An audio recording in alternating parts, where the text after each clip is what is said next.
तो वो क्या चीज़ है जो कुछ ऑनलाइन डरावनी कहानियों को रातों रात वायरल कर देती है? चलिए, आज इसी रेसिपी को डिकोड करते हैं और समझते हैं कि यह हमारे दिमाग पर ऐसा गहरा असर क्यों छोड़ती हैं। कभी सोचा है कि इंटरनेट पर इतनी सारी हॉरर कहानियों में से कुछ ही क्यों इतनी पॉपुलर हो जाती हैं? आखिर ऐसा क्या है उनमें जो हमें आधी रात तक जगाए रखता है? आज हम इसी राज से पर्दा उठाएंगे।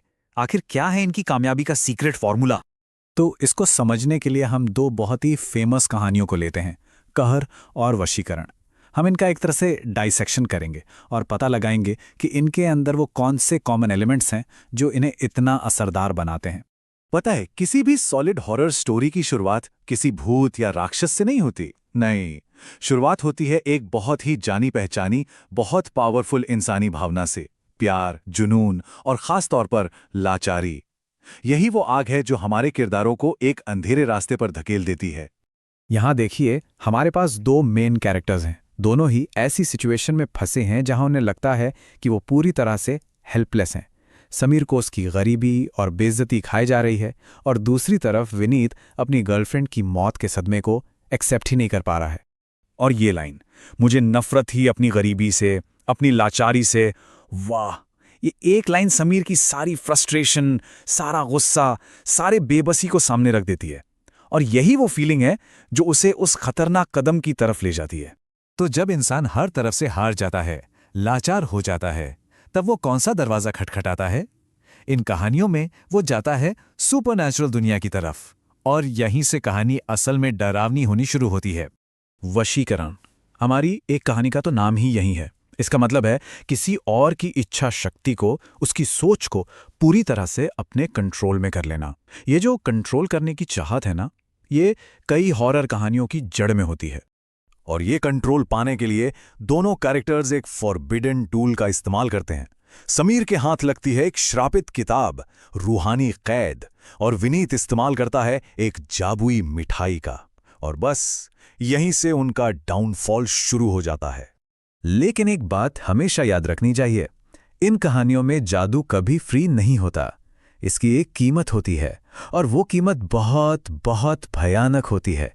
इतनी भयानक जिसकी कोई कल्पना भी नहीं कर सकता। और समीर के केस में तो ये कीमत बस बढ़ती ही जाती है। देखिए, पहले दिन अनुष्ठान शुरू होता है और देखते ही देखते उसकी जिंदगी एक जीता जागता नाइटमेयर बन जाती है। वो तारा को पाना चाहता था, लेकिन उसे मिली एक खून की प्यासी चीज जो उसी का खून पीकर जिंदा थी। जिस चीज को वो सबसे ज्यादा चाहता था, वही उसकी तबाही बन गई। दूसरी तरफ वशीकरण में कीमत चुकाती है आंचल। बेचारी अपनी आजादी, अपनी याददाश्त, सब कुछ खो देती है। वो बस विनीत के हाथ की एक कठपुतली बन के रह जाती है। सोचिए, वो एक जिंदा छिपकली तक खाने को तैयार हो जाती है, जो दिखाता है कि उसका खुद पर जरा भी कंट्रोल नहीं बचा है। और वशीकरण में तांत्रिक का ये एक डायलॉग, एक प्राण को वापस लाने के लिए किसी के प्राण तुम्हें देने पड़ेंगे, ये इस पूरे काले जादू की दुनिया का सबसे बड़ा रूल बता देता है। इक्विवेलेंट एक्सचेंज, एक जिंदगी के बदले दूसरी जिंदगी।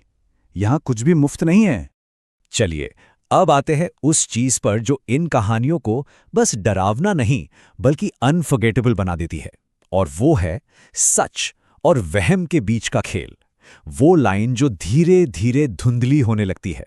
वशीकरण में ट्विस्ट सीधा साधा है, लेकिन रोंगटे खड़े कर देता है।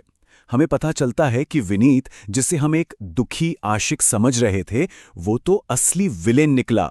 उसका असली मकसद आंचल को मारकर अपनी मरी हुई गर्लफ्रेंड को जिंदा करना था। लेकिन कहर, ये तो पूरा गेम ही पलट देती है।